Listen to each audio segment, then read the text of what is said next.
이태원 참사 진상규명 주체에 대한 여야 공방이 연일 계속되고 있습니다. 국민의힘은 경찰의 수사를 지켜보자는 입장인 반면 민주당은 국정조사와 특검 추진을 위한 범국민 서명운동에 들어갔습니다. 국회 예결위에서 여야는 지역화폐 예산과 정부의 조세 정책을 놓고 신경전을 벌였습니다. 국토위에선 오봉역 사망사고 등 잇따른 철도 사고에 대해 여야가 한 목소리로 코레일의 부실한 안전대책을 질타했습니다. 최근 가파른 집값 내림세에 전셋값도 동반 하락하면서 당정이 전세 사기 피해를 막기 위한 방안을 협의했습니다. 당정은 납세 증명서 요구권 신설 등 임차인에 대해 정보 제공을 강화하는 내용으로 조속히 법 개정에 나설 방침입니다. 청년 정치인의 시각으로 이슈를 분석해보는 청년마수, 국정조사 서명운동을 추진하는 야당과 폐륜의 방탄 정치를 중지하라는 여당, 이 밖에 MBC 전용기 탑승 배제와 경찰국 예산 삭감 등 핫 이슈에 대한 청년 정치인의 견해를 들어봅니다.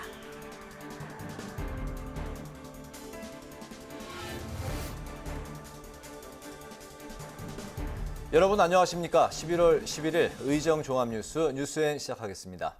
오늘 뉴스는 국회 예산결산특별위원회 중계방송으로 늦게 방송합니다. 이태원 참사 원인 규명이 시작되면서 여야는 규명 주체에 대한 공방을 연일 벌이고 있는데요. 국민의힘은 경찰의 철저하고 성역 없는 수사를 촉구한 반면 더불어민주당은 국회 국정조사를 촉구하는 여론전에 들어갔습니다. 희생자 명단 공개를 놓고도 참사를 정쟁화해선 안 된다는 여당과 제대로 애도하자는 야당이 맞붙었습니다. 보도에 김희영 기자입니다.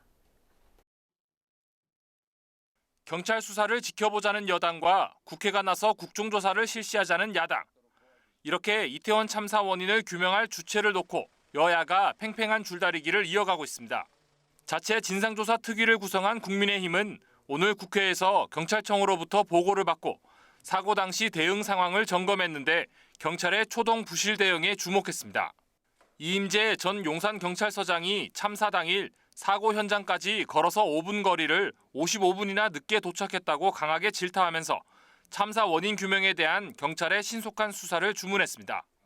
우리 특위는 명확한 책임 소재를 확인하기 위해 진상을 먼저 철저하고 투명하게 규명함과 동시에 정의당, 기본소득당과 함께 국정조사에 힘을 실은 더불어민주당은 거리로 나서 국정조사를 위한 여론전에 나섰습니다. 이재명 대표는 오늘 여의도역에서 경찰에 셀프 수사를 맡기는 건 정부 책임을 묻으려는 것으로밖에 볼 수 없다고 주장하고 국정조사와 특검을 위한 범국민 서명운동에 들어갔습니다. 국민들께서 다시는 이런 일이 발생하지 않도록 철저한 진상규명이 가능할 수 있게 국정조사와 특검을 할 수 있도록 도와주십시오. 여야 공방은 희생자 명단 공개로도 번진 상황입니다. 정진석 국민의힘 비대위원장은 이태원 참사를 정치 쟁점화하려는 의도라며 민주당을 비판한 반면 이재명 민주당 대표는 유족이 원하는 방식으로 애도하려는 것이라며 참사를 정치에 악용하는 건 국민의힘이라고 반박했습니다. 한편 모레 예정돼 있던 이태원 참사 후속 대책 논의를 위한 고위당정청 협의는 사고 수습이 우선이라는 정부 의견에 따라 취소됐습니다. 국회방송 김희연입니다. 국회 예산결산특별위원회가 이틀째 경제부처에 대한 부별 예산안 심사를 이어갔는데요. 여야는 윤석열 정부 경제정책에 대한 이견을 그대로 드러냈습니다. 여당은 지역화폐 삭감에 대한 정당성을 주장한 반면 야당은 윤석열 정부의 법인세 인하는 부자 감세라고 날을 세웠습니다. 보도에 강민지 기자입니다. 국회 예결위 내년도 예산안 심사에서 여당은 민주당이 예산 반영을 주장하는 지역화폐 사업에 대한 비판 목소리를 높였습니다. 결제액을 분석한 결과 소상공인과 무관한 대형 할인점이나 주유소에서 소비되고 있는 경우가 대부분이라며 골목상권 보호라는 취지와 다르게 이루어지고 있다고 주장했습니다. 지역화폐 발행은 소상공인 자영업자를 위한 사업이고 거기에 실질적인 혜택이 돌아가야 될 텐데 이렇게 사실 골목상권이나 소상공인 자영업자들과 무관한 곳으로 결제가 이루어지고 있는데요. 추경호 경제부총리도 재정 여건에 따라 지자체별로 형평성 문제가 있을 수 있는 사업이라고 공감하며 지역화폐 사업은 국비 지원이 아닌 자체 예산으로 충당해야 한다는데 힘을 실었습니다. 그래 기초자치단체별로 효과가 있다고 하면은 본인들이 판단하시면 되는데 국가에서 전체적으로 무차별적으로 이렇게 지원하는 것은 맞지 않다는 생각이고. 야당은 윤 정부가 추진하는 법인세 인하 정책이 일부 대기업만 혜택을 보는 부자 감세라는 주장을 이어갔습니다.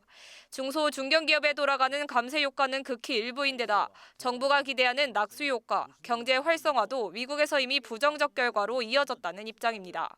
그러니까 오히려 재정 건전성은 악화시키죠. 불평등은 더 강화하죠. 소득 양극화를 만들죠. 특히 부자에게는 누진 증세를 더 하고요. 이렇게 하고 있는데 도대체 우리나라는 지금 거꾸로 가고 있다 이 말입니다. 하지만 추경호 부총리는 법인세 인하는 글로벌 트렌드로 기업 경쟁력을 위해 추진돼야 한다며 야당의 철회 요구에 맞섰습니다. 이어 이번 정부가 법인세를 인하하려는 게 아니라 지난 문재인 정부가 세계적 흐름에 역행한 것이라고 반박하기도 했습니다. 역대 정부에서 다 법인세를 내렸습니다. 유일하게 우리 정부에서 올린 정부가 지난 정부 문재인 정부 때 22%에서 25%로 올렸습니다. 경제부처에 대한 내년도 예산안 심사를 마친 예결위는 다음 주 이틀간 비경제부처 예산안을 심사한 뒤 오늘 17일부터 예산의 감액과 증액을 결정하는 예산 소위 활동에 본격 착수할 예정입니다. 국회 방송 강민지입니다. 오봉역 사망사고 등 최근 잇따른 철도 사고와 관련해 국회 국토교통위원회가 긴급 현안 보고를 받았습니다. 여야는 한 목소리로 한국철도공사 코레일의 부실한 안전관리를 질타했는데요. 책임 소재를 놓고는 엇갈렸습니다. 홍혜진 기자가 보도합니다. 국회 국토위에서 여야는 지난 5일 오봉역 사망사고에 이어 6일 영등포역 무궁화호 궤도 이탈 사고 등 연이은 철도 사고에 질타를 쏟아냈습니다. 안전관리 인원이 충분했거나 선로 대피 공간 등이 있었다면 일어나지 않았을 사고라며 코레일의 안전관리 대책이 부실했다고 지적했습니다. 여야는 코레일이 마련한 재발 방지책에 대해서도 미봉책에 불과하다고 한 목소리로 비판했는데 사고 원인과 책임 소재를 놓고는 이견을 보였습니다. 민주당은 코레일의 내부 재무 구조가 열악해 인력과 장비 등에 대한 투자 여력이 없는 만큼 기재부와 국토부가 예산 편성에 적극 나서줄 것을 주문했습니다. 여기에 원희룡 국토교통부 장관은 코레일 내부 조직 개선이 먼저라고 언급하면서 민주당 의원들과 설전이 벌어졌습니다.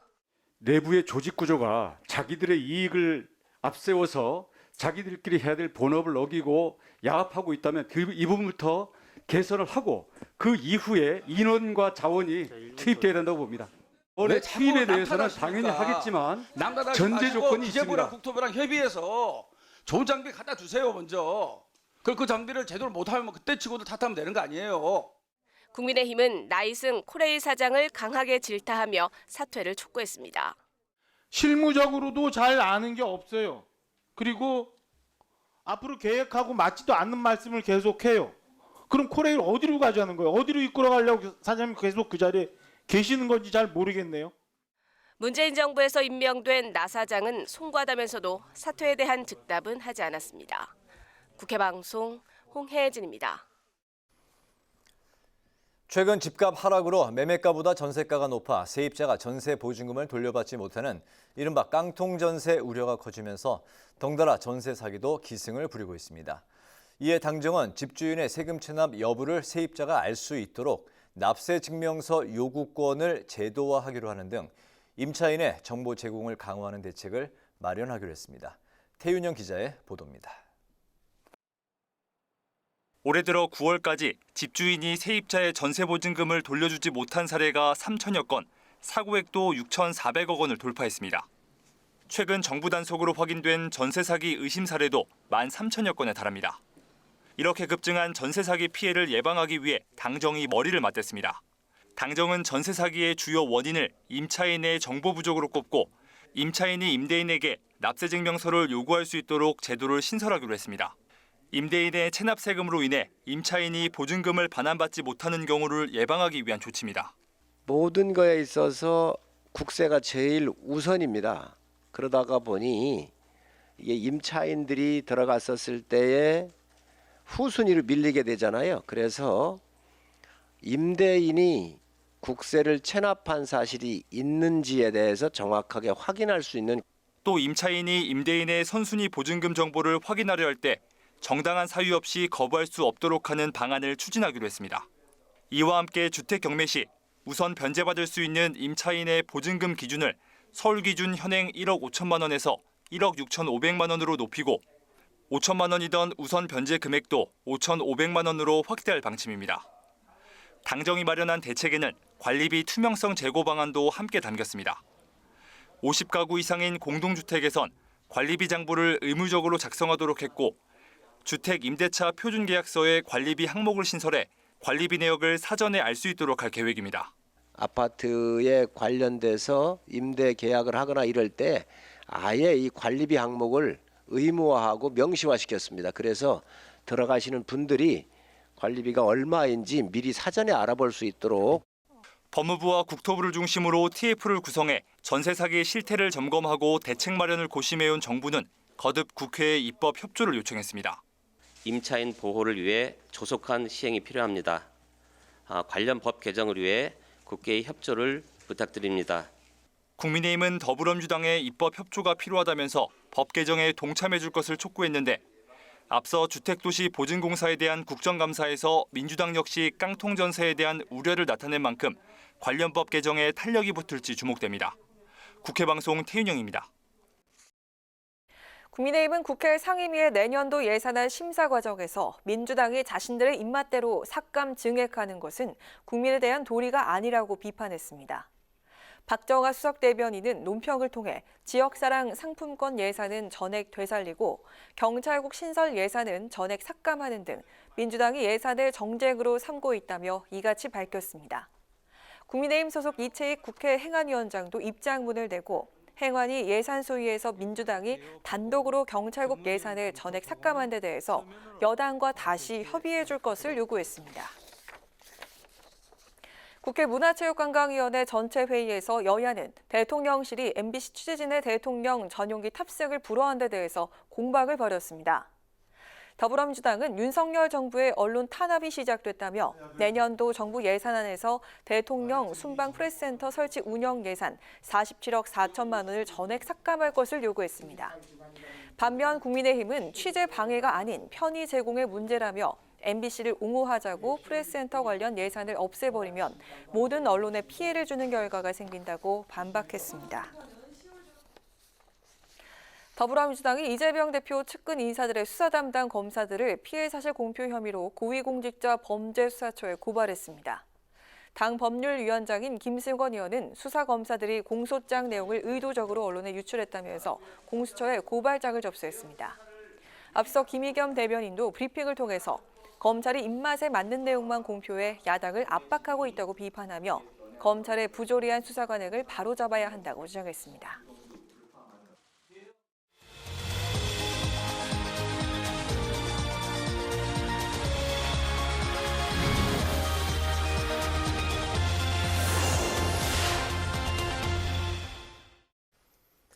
네, 매주 금요일 한 주간의 여론과 그 안에 담긴 여의도 이슈를 풀어보는 뉴스엔 주간 리서치 배종찬 인사이트 K 연구소장과 함께합니다. 소장님 어서 오십시오. 안녕하십니까? 네.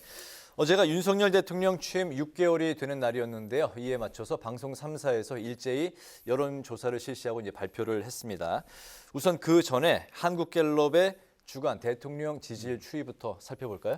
네, 화요일, 수요일, 목요일 실시한 한국갤럽 대통령의 국정 수행 어떻게 평가하는지 물어봤습니다. 네.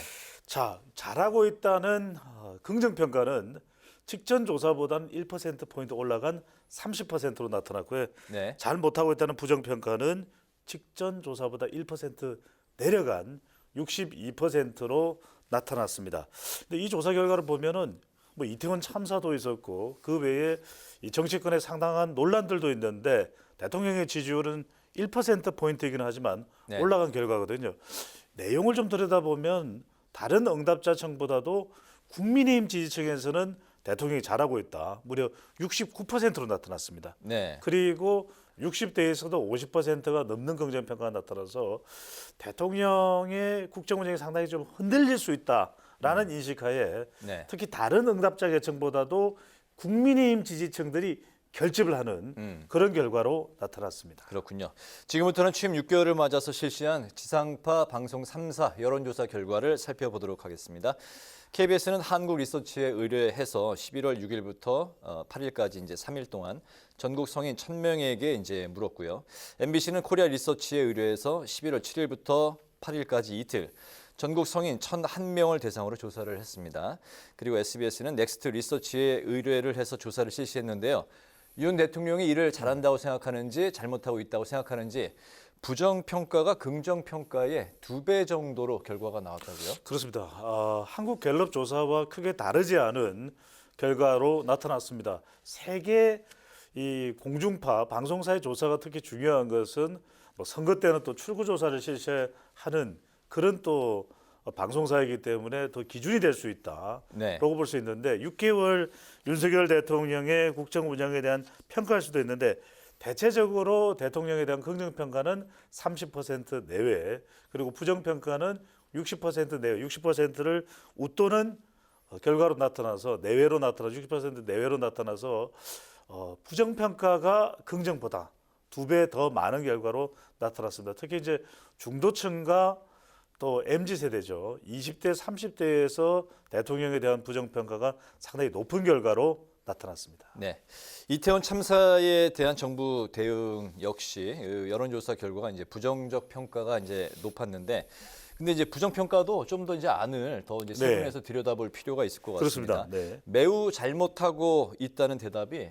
상대적으로 좀 높게 나왔다고요. 그렇습니다. 이제 매우 잘하고 있다, 또 대체로 잘하고 있다, 또 대체로 잘 못하고 있다, 매우 잘못하고 있다는데 네. 이렇게 이제 사점측도로 물어볼 때는 매우가 어느 정도이냐가 더 중요할 수밖에 없습니다. 윤석열 대통령의 국정 운영에 대한 평가가 아니고 이것은 이제 이태원 참사에 대한 대응인데요. 자세한 내용들을 보면은 잘하고 있다는 KBS 26.8%, MBC 22%, SBS 27.8%로 대통령의 국정 운영 긍정 평가보다는 조금 낮은 결과가 나타났습니다. 네. 근데 주목할 부분은 바로 부정 평가입니다. KBS가 69.6, MBC가 72.9고요.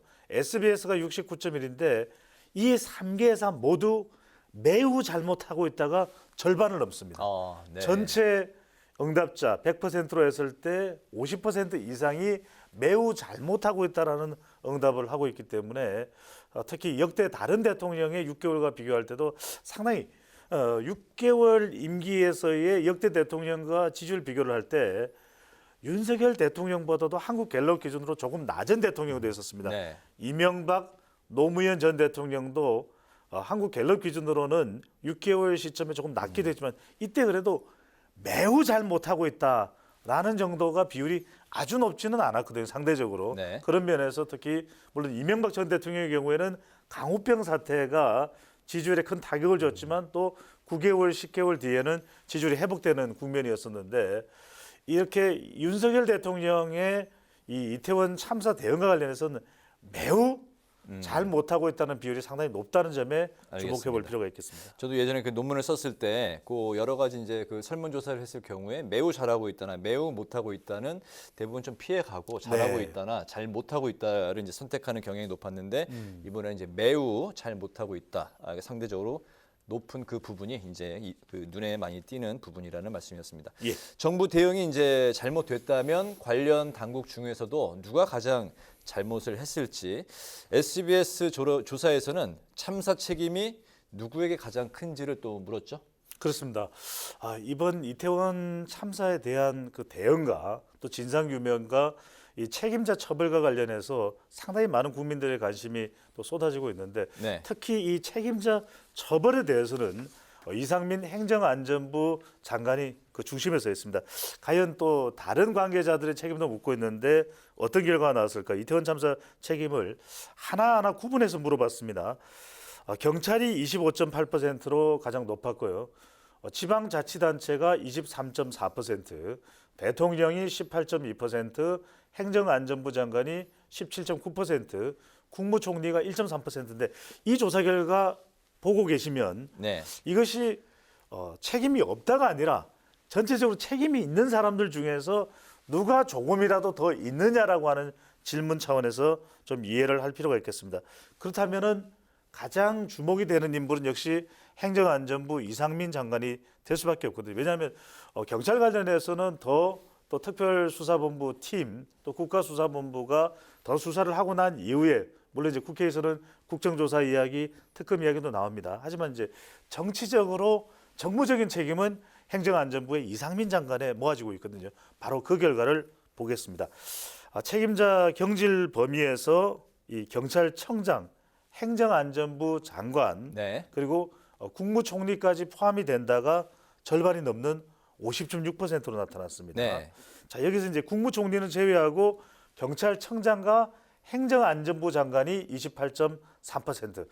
자, 이 두 응답을 자, 주목을 해보시면 행정안전부 장관이 포함된 것이 거의 80% 가까이 됩니다. 네. 그러니까 이제 경찰청장에 대해서 책임자 경질 범위는 포함되어 있습니다만 물론 이 부분도 책임을 묻게 되는 그런 또 단계가 있을 겁니다. 그런데 지금 가장 주목받는 인물은 이상민 장관이거든요. 네. 대통령과의 관계도 그렇고 이상민 장관이 포함된 응답을 다 더해보면 네. 약 한 80%에 달하는 결과가 나타났습니다. 네, 저는 그 약간 그 눈에 띄는 부분이 경찰청장과 행정안전부 장관에 대한 경질 여론은 그 전에도 계속 높아 왔는데 네. 이태원 참사 책임에 대한 여론조사 결과 국무총리가 1.3% 정도 차지를 했는데 예. 국무총리도 경질 대상의 50.6%로 포함이 됐다는 게 그러니까 네. 조금이라도 잘못한 그 책임자들은 전부 경질이 좀 되어야 된다라는 여론이 높지 않나 생각이 그렇습니다. 듭니다. 네. 자, 마지막으로 진상규명과 관련해서 국회에서는 국정조사를 놓고 여야가 이제 맞붙고 있는데요.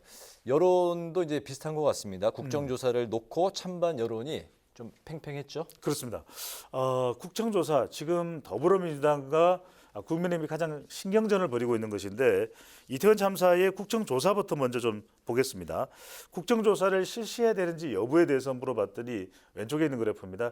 실시해야 된다가 49.9%. 네, 50%네. 예, 네. 추운 논의이기 때문에 반대는 아닙니다. 하지만 좀 지켜본 다음에 국정조사 할지 여부를 더 논의하자는 것이 44.3%로 나타나는데 오른쪽을 보실 필요가 있습니다. KBS 그래서 조사. 네. 예, 이태원 참사의 국정조사 여부에서 경찰 수사 상관없이 실시하자. 이게 당장 하자는 이야기입니다. 그러니까 43.1%고 경찰 조사를 지켜본 뒤 결정이 33.3%. 여기서 이 국정조사 실시 여부의 결과와 비교를 해볼 수가 있습니다. 그 이야기는 뭐냐? 당장 실시하지는 않는다 하더라도 경찰 수사를 보고 나서 이 부분이 충분히 국민들이 이해되지 않는다라고 네. 판단될 경우에는 경찰 수사 지켜본 뒤에는 적어도 국정조사를 결정해야 된다. 네. 그렇다면 당장은 아니더라도 수사 결과를 지켜보면서 해야 된다라는 의견은 전체 응답자의 10명 중 7명 이상으로 나타났습니다. 당장 실시는 이제 43%에서 약 50% 정도 네. 추후 어쨌든 이제 필요하다라는 그 생각을 갖고 있는 사람들이 10명 중에 7명 정도 그렇습니다. 된다는 그러니까 이제 말씀. 더불어민주당의 지금 주장은 빨리 지금 당장 하자는 것인데 네.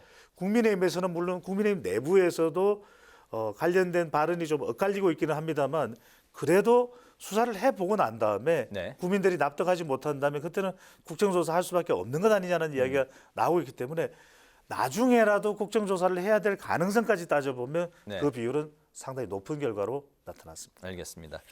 SBS에서는 이제 조금 다른 방식으로 이제 질문을 했는데요. 네. 이태원 참사 진상 규명을 어디에서 맞는 게 가장 적절하다고 생각하느냐, 예, 어떤 답이 나왔을지 궁금한데 어떻게 결과가 어떻습니까? 그렇습니다. 바로 이것이 이제 국정조사와도 상당히 관련이 있다고 볼 수 있는 것인데 좀 더 심층적으로 우리가 분석을 할 수 있습니다.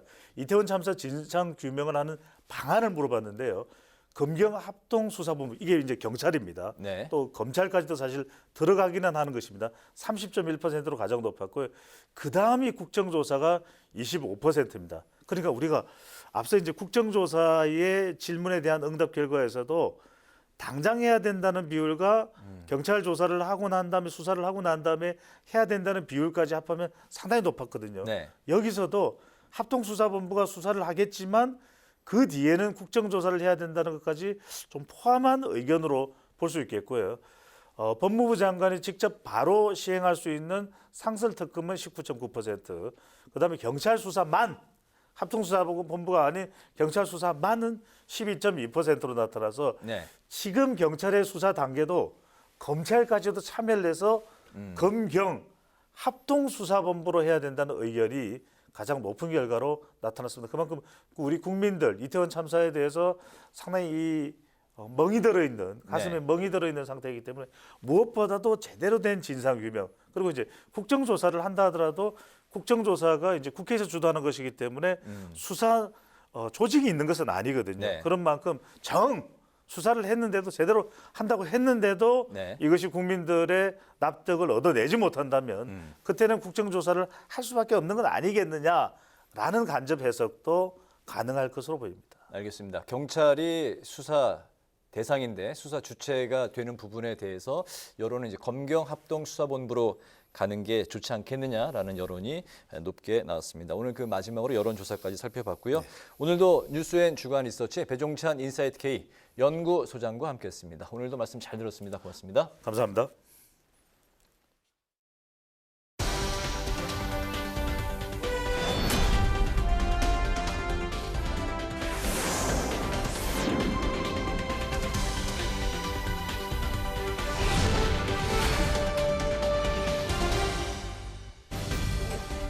강아랑의 정치톡 시간입니다. 11월 11일 이목을 집중시킨 정치 뉴스 만나보시죠. 오늘의 첫 번째 정치톡은 당권 경쟁 불시대납니다.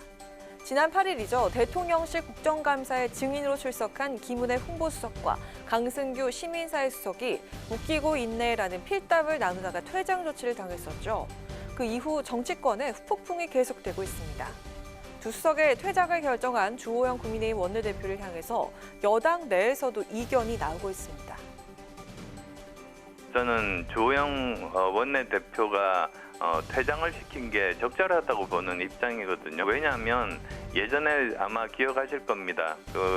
지난 정부에서 민주당의 강기정 수석이 오히려 큰 소리 치면서 사과도 안 하고 조치도 안 했지 않습니까? 그 나경원 의원하고 부딪혔던 그겁니다.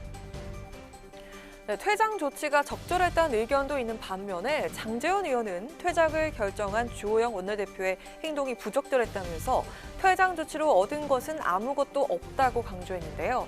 또한 당내 분위기를 전하면서 의원들도 불만을 토로하고 있다고 말했습니다.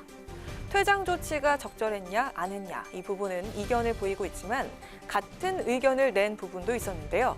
바로 과거 문재인 정부 시절의 강기정 전 정무수석의 삿대질 논란과 추미애 전 법무장관의 소설 발언을 언급한 겁니다. 과거 국회 회의장에서 부적절했던 언행을 보인 두 사람에게 대해서 당시 운영위원장을 맡고 있었던 이인영 민주당 의원은 어떤 조치도 하지 않았다면서 당시를 소환한 겁니다. 이런가 하면 주호영 원내대표의 행보를 지적한 장제원 의원에게 힘을 싣는 의원도 있었습니다. 그런데 어제 장제원 의원이 좀 밝히기를 주호영 원내대표에 대한 부정적인 당내 여론이 있다. 내부에 그런 의견이 있는 것은 사실이고요. 장제원 의원이 없는 걸 뭐 그런 분위기가 없는 걸 있다고 말씀하신 건 아닌 것 같아 알고 있습니다. 네, 주호영 원내대표나 장제원 의원 그리고 안철수 의원까지 모두 잠재적인 차기 당권 주자로 이름이 오르내리고 있죠. 퇴장 조치가 불씨가 되어 당권 경쟁의 신경전이 시작된 게 아니겠냐는 해석도 나오고 있습니다. 국민의힘 차기 당권 경쟁 구도에 어떤 변화가 생길지 지켜봐야겠습니다. 이어서 오늘의 두 번째 정치톡은 국조 곱하기 2도 할 수 있답니다. 국민의힘을 제외한 민주당과 정의당, 기본소득당 등 야당 소속 의원들이 용산 이태원 참사 진상규명을 위한 국정조사 요구서를 국회에 제출했죠. 이정미 정의당 대표는 국정조사 반대를 고수하고 있는 국민의힘을 향해서 날선 발언을 이어갔습니다. 정부 여당이라고 해도 이 문제가 다시 발생하지 않도록 정말 국회에서 머리를 맞대야 되는데 자신들의 어떤 책임을 따져 묻고 그것을 책임을 져야 된다는 것에 대해서 전전긍긍하는 태도만 보이고 있지 않는가 이런 생각이 듭니다. 야3당은 협의를 거쳐 국정조사 계획서를 마련한 뒤 오는 24일 예정된 본회의에서 이를 반드시 통과시키겠다는 입장이죠. 이를 위해 국민의힘을 마지막까지 설득하겠다고 밝히고 있습니다.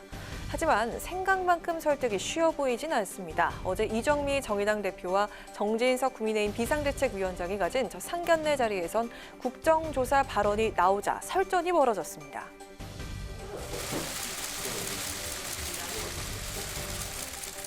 좀 불편한 말씀이실 수도 있지만 정의당이 이제 다른 당들과 함께 국정조사 요구서를 제출을 했습니다. 경찰의 수사 결과를 지켜보지도 않고 국회로 와서 국정조사를 하겠다는 것은 조금 설득력이 떨어진다. 첫 인사 자리에서 제가 아니, 대표님과 설전을 벌이려는 것은 아니, 아니고 그러려고 국회법 안에 국정조사라고 하는 권한이 있는 거라고 생각이 듭니다. 그러니까 그런 일들이 다 불필요하다라고 얘기를 하면 국회법 안에 아니요. 그런 권한 일의 순서가 있다라고 말씀드리는 네. 것입니다. 경찰 조사가 미진하고 미흡하다고 판단되면 그때 국정조사 곱하기 2도 할 수 있습니다. 정진석 비대위원장은 경찰 수사가 미흡하다면 국정조사 곱하기 2도 할 수 있다며 경찰 수사가 먼저란 입장을 고수했습니다. 뿐만 아니라 국민의힘은 국정수사를 요구하는 야당을 향해서 정치적인 의도가 있는 게 아니냐면서 맞불을 놓고 있죠.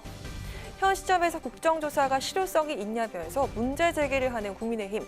여당이 끝까지 반대한다면 야당만으로 국정조사에 착수하겠다는 야3당의 힘겨루기가 과거 증인 채택 문제로 청문회도 열지 못하고 결과 보고서도 채택하지 못했던 세월호 국정조사를 답습하게 되는 건 아닐지 우려됩니다. 지금까지 강아랑의 정치톡이었습니다.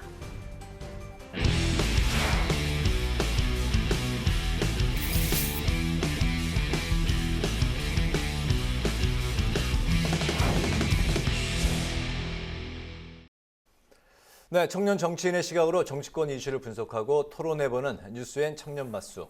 오늘도 권지웅 더불어민주당 전 비대위원, 윤성호 국민의힘 대변인 두 분 나오셨습니다. 안녕하십니까? 네, 반갑습니다. 안녕하세요. 지난주 두 분 아주 뜨거운 토론을 보여주셨는데 오늘도 잘 부탁드리겠습니다. 네. 오늘 첫 질문은 오늘 오후에 있었던 속보 뉴스를 잠깐 짚고 관련 이야기를 듣고 이제 시작을 하겠습니다. 헬로윈 기간 안전을 우려하는 내용의 정보 보고서를 참사 이후에 삭제한 의혹과 관련해서 이제 수사를 받아오던 용산경찰서 전 정보계장이 숨진 채 발견이 됐는데요. 해당 계장은 보고서를 삭제하도록 직원을 회유하는 역할을 맡아서 그대로 수행했던 혐의를 받은 것으로 전해지고 있습니다. 이게 이제 오늘 오후에 전해진 숨진 채 발견된 이후에 나온 속보 내용인데요. 이 관련해서 두 분의 말씀 좀 들어보겠습니다. 일단 처음 소식 듣고는 좀 많이 놀랐습니다. 그게 사실은 지금 제기된 의혹이 사실이라 하더라도 법에 의해 처벌이 있는 것이지 그게 뭐 사적으로 스스로의 생명을 뭔가 위협하는 것은 아니어야 하잖아요. 근데 어떤 압박이 있으셨는지 모르겠지만 이렇게 스스로 목숨을 끊으신 걸로 전 들어서 너무 안타깝다고 생각합니다. 네. 저도 아직 확인되지 않은 사실들이 많지만 나온 내용들로는 봤을 때 좀 부적절한 행동이나 이런 자기 부하 직원들을 회유하려고 했던 혐의가 지금 주어진 상태였지 않습니까? 네. 이런 압박감 때문에 극단적인 선택을 하신 걸로 지금 추정되고 있는데 설사 본인이 어떤 처벌을 받아야 될 일이 있어도 어떤 법 앞에 떳떳하게 그 처벌을 받아야지 이렇게 하는 것은 스스로도 마찬가지고 가족과 국민들에게도 결국 좋은 방향은 아니라고 생각합니다. 네. 오늘 이태원 참사와 관련해서 안타까운 소식이 이제 오후에 전해졌기 때문에 잠깐 짚고 넘어갔습니다. 오늘 이재명 대표가 또 이태원 참사 국정조사 범국민 서명운동에 나설 것이다라고 이제 발표를 했는데요. 국정조사 요구는 국민의 목소리에서 이제 시작이 돼야 한다 이렇게 이제 언급을 했습니다. 그런데 정치적으로는 이재명 대표 이제 본인이 사법 리스크가 이제 다시 점화가 되면서 이게 이제 분위기 전환을 위해서 장외 투쟁에 나서는 게 아니냐 뭐 이런 이제 해석도 나오고 있습니다. 왜냐하면 정진상 실장 영장에 이재명 102번 등장, 이 부분이 굉장히 좀 시사하는 바가 큰 것 같습니다. 이런 상황에서 이제 장외 투쟁에 나섰는데 먼저 민주당 입장부터 들어볼까요? 일단 지금 국정조사에 대한 요구를 서명으로 받겠다라고 하는 것을 이재명 대표의 사법 리스크랑 연결시키는 건 저는 좀 무리스럽다고 생각합니다. 예를 들면 국정조사가 진행된다고 해서 검찰의 수사가 멈춰지는 것도 아니지 않습니까? 네. 근데 사실은 이 국정조사와 관련된 논의가 더 범국민적 어떤 운동으로 확장되게 만드는 것은 여당과 윤석열 대통령의 태도인 것 같아요.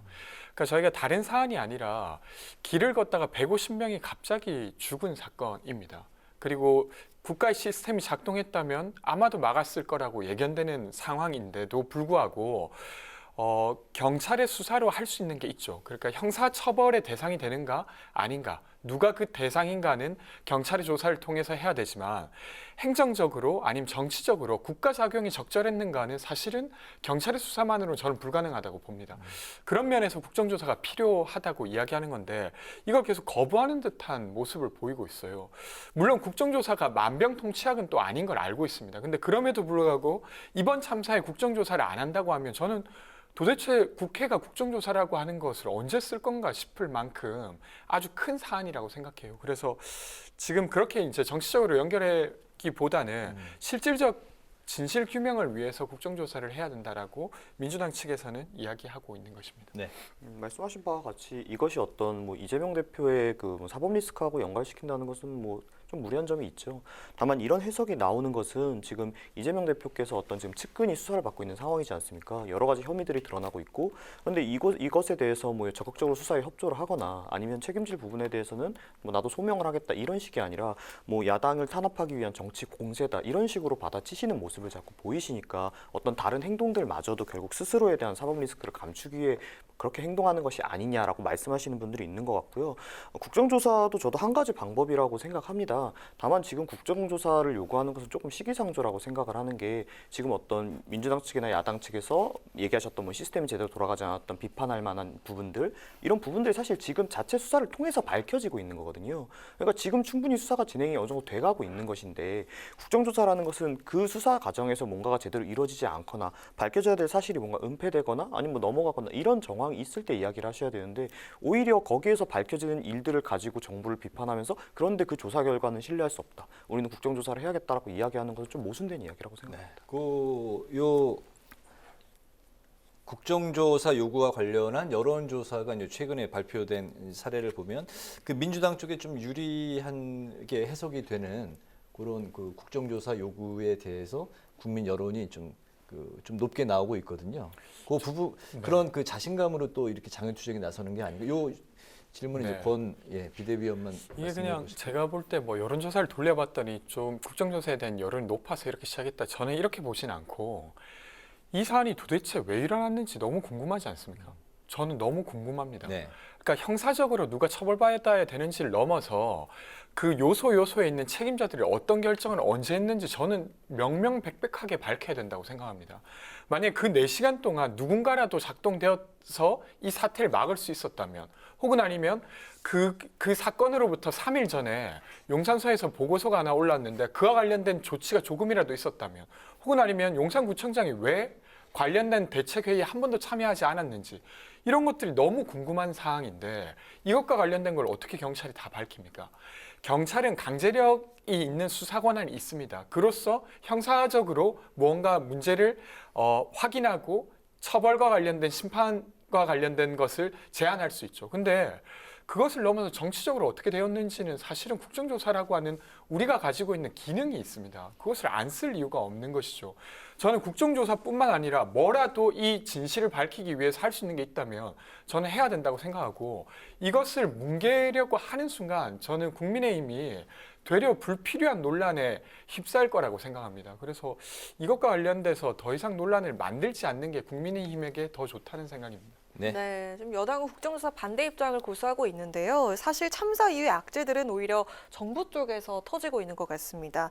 한덕수 총리의 그 외신 회견 논란도 있었고요. 이상민 장관 발언 그리고 또 최근에 웃기고 있는 그 메모도 또 논란이 됐었고 또 MBC 전용기 배제 논란까지 더해지면서 계속해서 정부발 악재가 터지고 있는데 자, 이 부분은 어떻게 보시나요? 이 MBC 전용기 배제 논란 관련해서 저도 좀 관련 글들 주의 깊게 읽어봤는데 이게 지금 뭐 대통령실 측에서 주장하는 부분들이 일정 부분 맞는 부분이 있다라고 해도 저는 이런 식으로 언론을 대응하는 것은 조금 부적절하다고 생각을 합니다.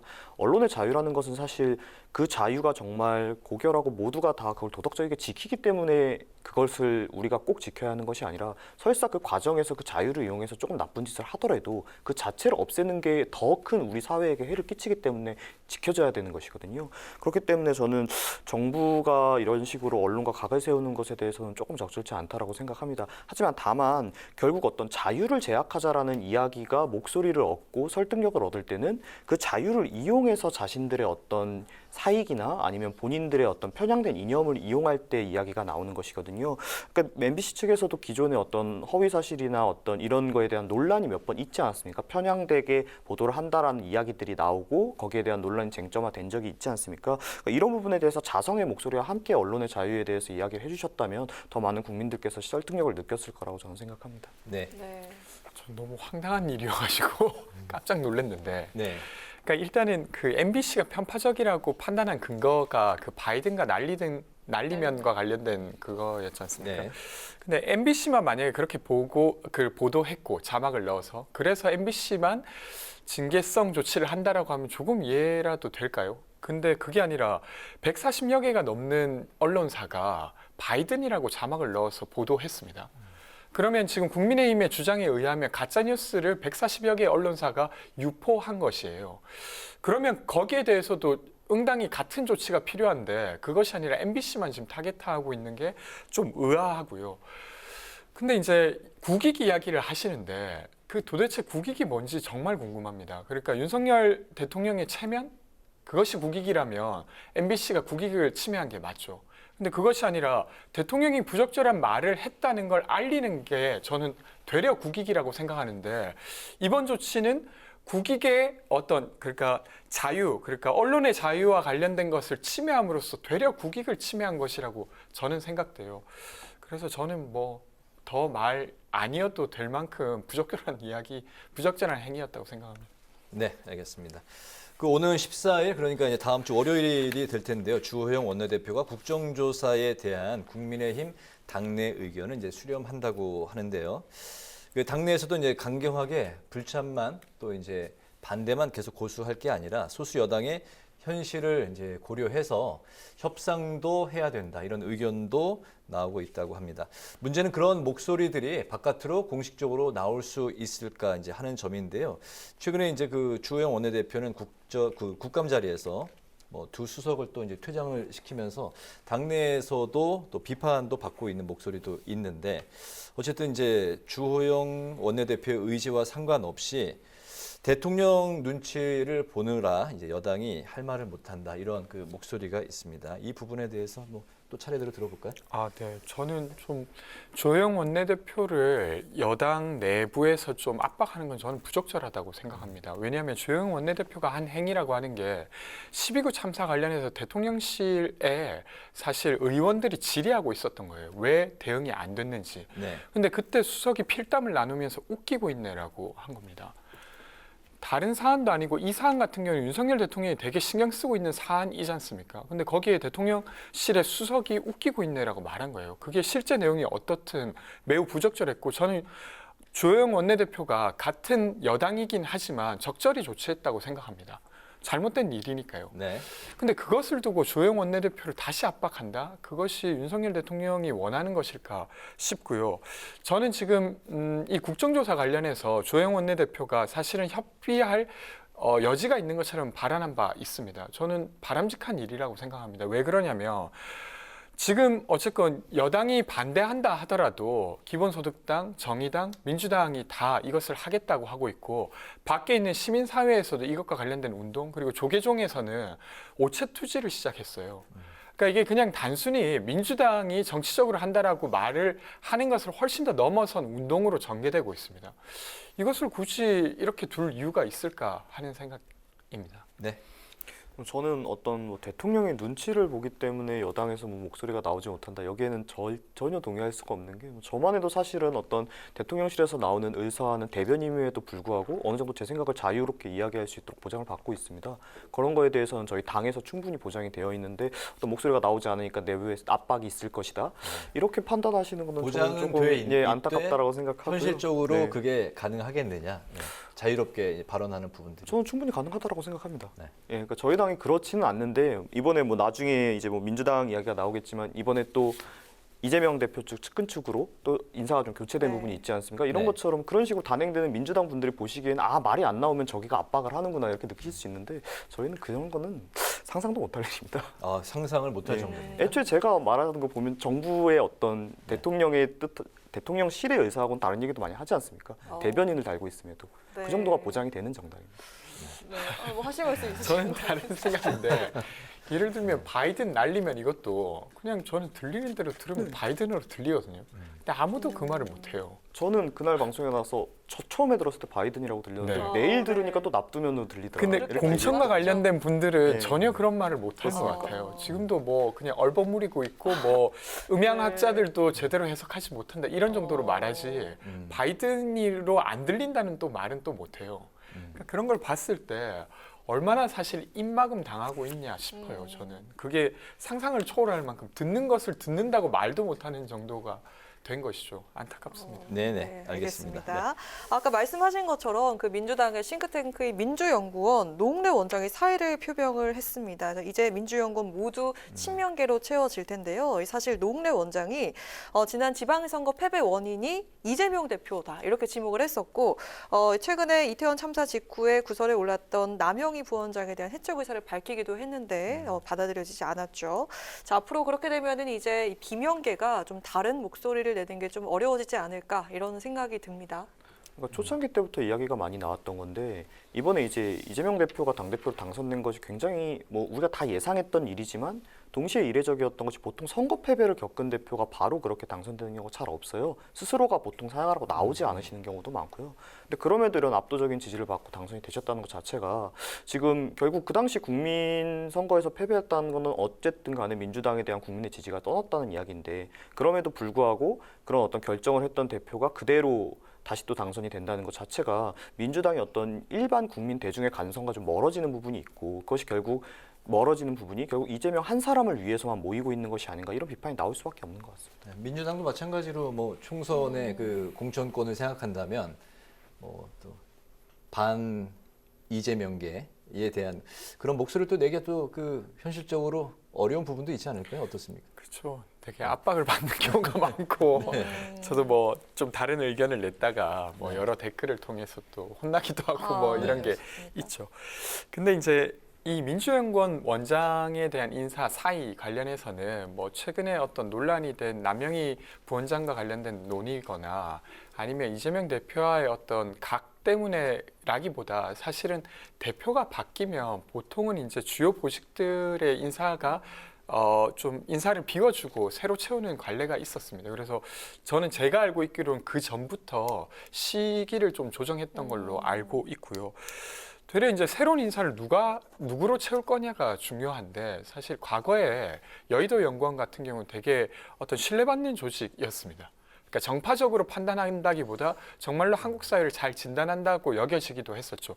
그런 것처럼 이 민주당의 민주연구원도 사실 어떤 정파적 색보다는 정말로 한국 사회를 정확하게 진단할 수 있는 어떤 인사가 들어오면 더 좋겠다는 생각은 듭니다. 네, 국회 예결위에서는 내년 예산안 논의가 이제 진행이 되고 있는데 오늘 여야가 맞선 사안은 경찰국 예산입니다.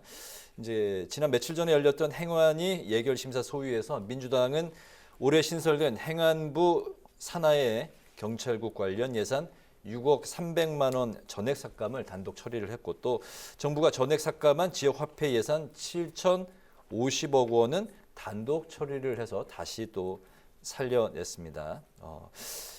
어제 저희 기자 대기자 시간에 최병묵 이제 해설위원이 한 줄 논평으로 지난 윤석열 대통령의 6개월간의 한 줄 논평을 이제 다수 야당을 체감한 6개월이었다 이렇게 한 줄 논평을 했습니다.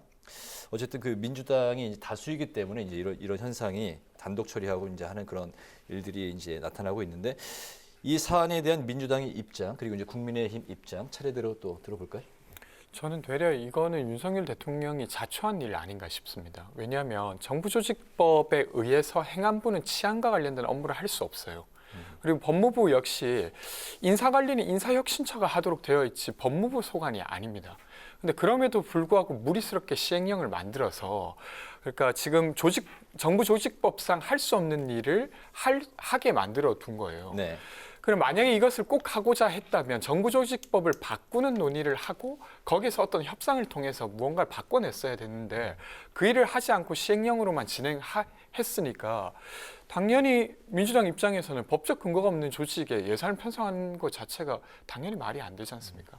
그러니까 되려 그 전에 치러야 될 협상의 어떤 갈등을 뒤로 미뤘다가 지금 이 같은 결과를 맞이한 거라고 일단 생각합니다. 네. 저는 이제 이 부분에 대해서 저번 방송에서도 검수완박 관련됐을 때 이야기가 나왔는데 결국 경찰국 신설이라는 게 검수완박으로 인해서 지금 생긴 어떤 행정 공백을 메꾸기 위해서 만들어진 것이거든요. 그러니까 저희는 그래서 그 법안 자체를 반대했었고, 그렇지만 민주당에서 이제 통과를 시켰고, 그렇지만 실제로 저희가 업무를 하기 위해서 필요한 부분들은 법안이 완비되어 있지 않았고, 그래서 저희들이 실행령으로 부족한 부분을 메꿔서 진행을 하려고 하는 것인데, 이것조차 못하게 하는 건 저희가 어떤 일도 하지 못하게 묶어놓겠다는 이야기거든요. 근데 제가 저번 방송에서도 말씀드렸다시피 결국 책임이라는 건 권한에서 나오는데 결국 권한이란 건 예산에서 나옵니다. 근데 이렇게 예산을 저희 쪽에 제대로 주지 않아서 권한을 쓸 수 없게 해놓은 다음에 책임은 나중에 문제 터졌을 때 다 여기가 져야 된다? 이런 식으로 민주당에서 몰아가는 건 저는 옳지 않다고 생각을 하고, 민주당이 보시기에 부족한 점이 있을 수도 있습니다. 어떤 법령이라는 게 검수완박 법안 자체가 워낙 좀 들속으로 처리가 되다 보니까 부족한 점이 많아서 메꾸다 보니까 법적 해석 차이가 나는 부분이 있을 수 있습니다. 그렇다면은 최소한의 어떤 그럼 이 부분 우리가 부족해서 업무 시행을 못하는데 어떻게 할 수 있느냐, 거기에 대한 대안을 좀 주시고 이야기를 해주시면 저희가 또 논의할 수 있는 부분이 될 거라고 생각을 하는데, 이런 식으로 예산 전액 삭감 이런 식으로 진행하면 어떤 얘기가 더 나올 수 있고 어떤 논의가 진행될 수 있겠습니까? 좀 감해 주셨으면 하는 부분이 있습니다. 저는 뭐 1, 2년이 걸리더라도 만약에 정부조직법을 정부가 제안하고 거기 내에서 일부라도 경찰 관련한 걸 행안부에 두자, 그리고 혹은 아니면 인사 관련한 정보 정리를 법무부에 두자라고 이야기해서 결국 민주당이 일부는 양보하고 네. 일부를 이제 정부조직법에 반영해서 했다고 하면 아마 예산 안 깎았을 거라고 생각합니다. 그런 식의 협치가 민주주의의 서로 행정부가 입법부를, 입법부가 행정부를 견제하는 기본 원리인데, 그것을 전혀 무시하고 이제 진행했던 것에 대한 후과가 지금 드러나는 것이죠. 저는 조금 달리 생각하는 게 짧게 저희가 이제 부탁드리겠습니다. 검수완박 당시 이 부분에 대해서 분명히 저희 당에서 이야기를 했습니다. 지금 이 법안대로 하면 지금 경찰국 신설에서 나오는 여러 가지 시행령들로 지금 정리되고 있는 부분들이 업무적인 공백이 분명히 생긴다. 이 법안 생기면 어떡할 거냐. 근데 그때는 민주당 그런 거에 대해서 얘기하지 않으셨지 않습니까? 그럼 말씀하신 대로 그 부족한 부분에 대해서 이쪽에서 이렇게 하니까 우리가 통과는 시킬 거지만 이 부분에 대해서는 뭐 우리가 하자, 법안에 넣어주셨으면 되는데 안 하시고 지금 와가지고 법대로 안 했으니까 이렇게 얘기하시는 건 저희한테 좀 무리한 게 아닌가 싶습니다. 알겠습니다. 네, 자 이제 마지막 질문 드릴 건데 짧게 한번 들어보도록 하겠습니다. 지난 윤 대통령 해외 순방 때도 크고 작은 사건들이 참 많았는데 이번 순방도 시작부터 시끌시끌한데, 자 이번 순방 어떻게 전망하시는지 들어보도록 하겠습니다. 일단 MBC 전용기 논란으로 다 덮어버린 것 같아요. 근데 이제 그 동남아시아 쪽에 사실은 경제 규모가 되게 적지 않습니다. 인구도 6억이 넘고요. 그래서 중국에 의존하고 있는 경제를 좀 분산하기 위한 어떤 조치로서 이번 순방이 의미가 있어야 된다고 생각하고요.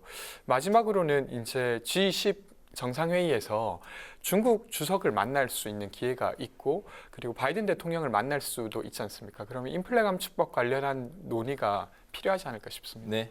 뭐 준비를 많이 하셨을 거라고 생각을 합니다. 뭐 이번에 MBC 관련 논란 때문에 저희도 뭐 시작부터 또 논란이 됐지만 저번 순방에서 사실 여러 가지 논란이 있었지 않습니까? 근데 그런 게 어떤 뭐 대단한 논란이라기보다는 있어서는 안 되는 작은 부분에서 자꾸 실수들이 일어났던 것이거든요. 이런 부분이 이번에 충분히 시정된 모습을 보여줘서 국민들께 신뢰를 찾을 수 있는 순방이 됐으면 좋겠습니다. 알겠습니다. 지금까지 권지웅 더불어민주당 전 비대위원, 문성호 국민의힘 대변인과 함께 이태원 참사 국정조사부터 MBC 탑승 배제 논란을 일으킨 대통령의 해외 순방까지 뜨거운 이슈들에 대해서 오늘 청년 맞수 같이 이야기를 나눠봤습니다. 오늘 말씀 잘 들었습니다. 고맙습니다. 고맙습니다. 주말인 내일은 전국이 대체로 흐린 가운데 대부분 지역에 차츰 비가 내리겠습니다. 내일 새벽 제주에서 비가 내리기 시작해서 오전 중에 전국으로 확대될 텐데요. 돌풍과 함께 천둥, 번개가 치는 곳도 있겠습니다. 안전사고에 유의하시기 바랍니다. 네, 오늘 뉴스에는 여기서 마치겠습니다. 시청해주신 여러분 고맙습니다.